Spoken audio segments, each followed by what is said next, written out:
Здравейте, хайде да си направим коледни свещници.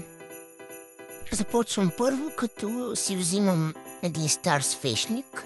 Взела съм си една такава червена лента. Изрязвам около 16-17 см лента за моят свещник, който е около 20 см. Намазвам я с лепило.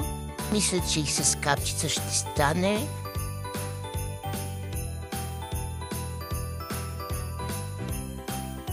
След като намажа лентата от край до край, я увивам около самия свещник и оправям хубаво, ако се налага да намазам още слепило, защото малко трудно се задържа металния свещник.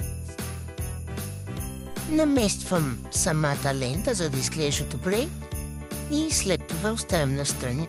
Започваме с любимата ми част, която наскоро научих как се прави, именно панделката. Увивам я около ръката си и между показалеца и средния, лявата част от лентата я промушвам между пръстите си отдолу.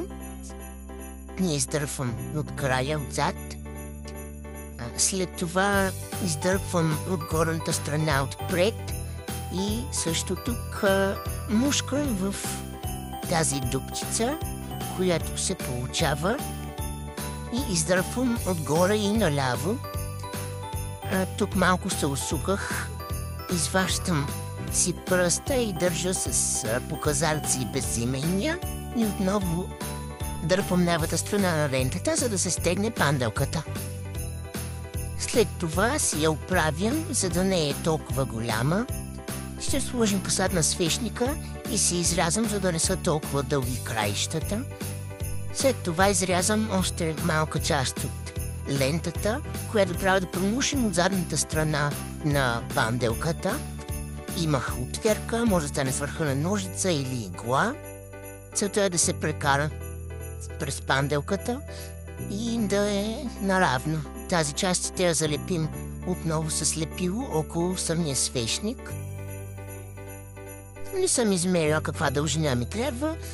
След това изрязах остатъчната част и отново намазах с лепило, за да съм сигурна, че всичко ще стои на мястото си. Ако има нужда, отново някъде служете още лепило, за да не се разлепи. Но това е като цяло всичко, което беше нужно да се направи.